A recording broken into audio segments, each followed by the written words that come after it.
Chapter 23. Fact. Green rooms aren't green.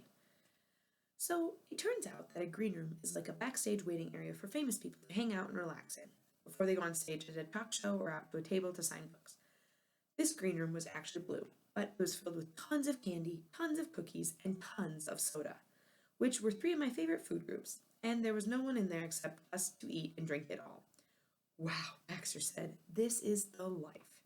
I put a cup of water down for Abby, who gulped it happily. Careful she doesn't have an accident, Dad said, but I wasn't worried. Abby wasn't Abby was like a camel. She could hold it for hours if she needed to.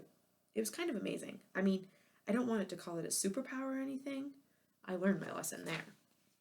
We chomped and chatted for about 10 minutes until a woman came in. She smiled at us and sat down in a corner where she put on some headphones and started bopping her head to the music. She looked barely older than my sister Misty, but there was something about her that made me think she was a big deal. Is that somebody famous? Daisy whispered. I have no idea, I whispered back. But there's only one way to find out.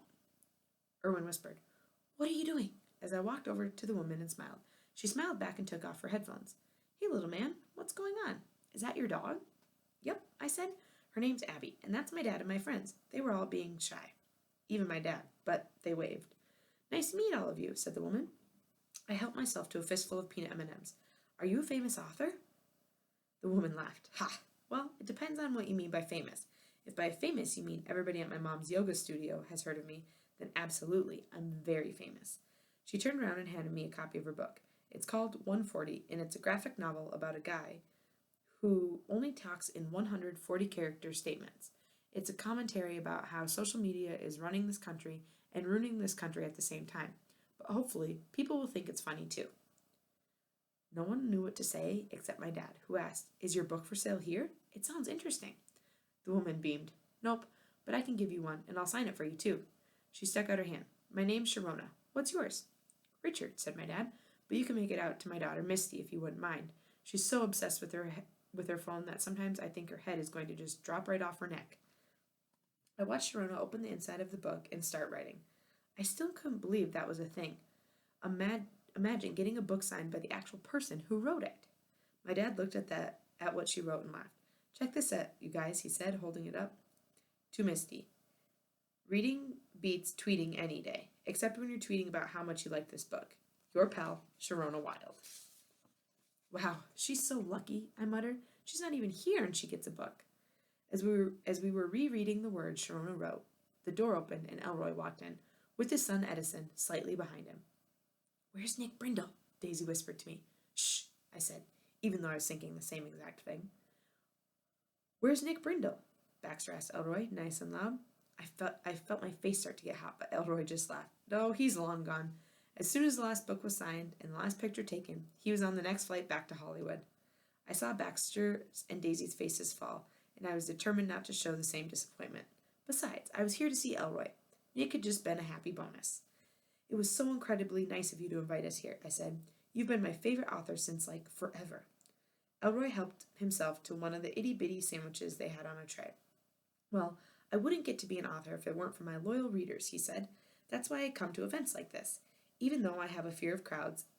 And when it comes to my younger readers, such as yourself, it's especially important because you are the ones who will keep my books alive into the future. He snapped his hand toward his son. Edison, grab my bag from behind the couch if you would be so kind. Edison nodded, almost the way a servant would to a master. Then he scampered over to the couch, reached back, and grabbed a small brown duffel bag. Ah, yes, Elroy said. Here we are. He opened the bag and pulled out 3 copies of his latest book, Fang Tango. It was so new I hadn't even read it yet, but I knew it was about Jonah Forrester going undercover to break up a crime ring that was using a dance studio to steal people's identities and raid their bank accounts. Elroy handed the books to Erwin, Daisy, and Baxter. These are for you, and I'd be happy to sign them for you if you'd like. The 3 of them all had a look in their eyes like, is this really happening right now?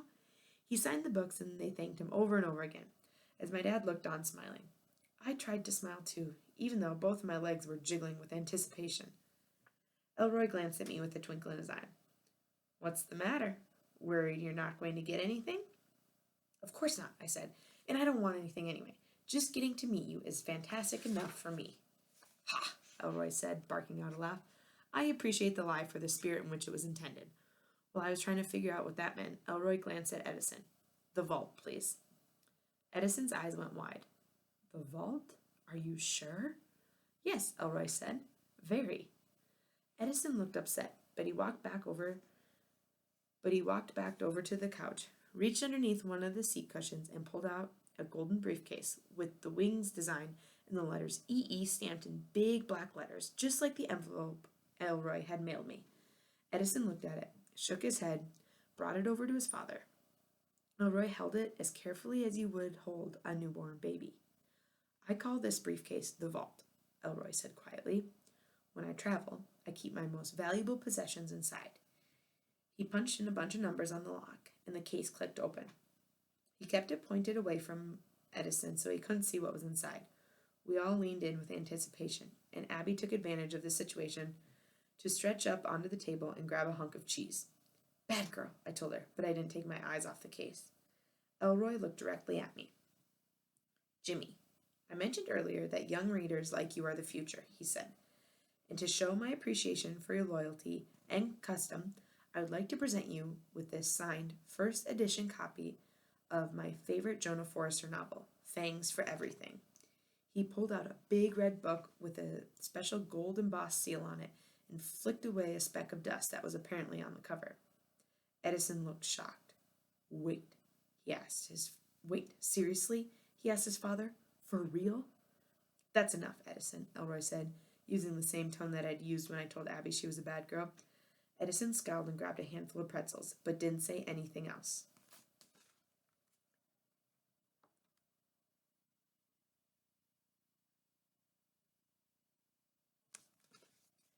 Elroy held the book out to me. I didn't move. Take it, it's yours, he said. My hands were trembling slightly as I took it, opened to a random page, and read. Jonah Forrester felt strange, more alive than ever, and blessed with the strength of 1,000 men. After a lifetime of loneliness, he was determined to take advantage of his gift.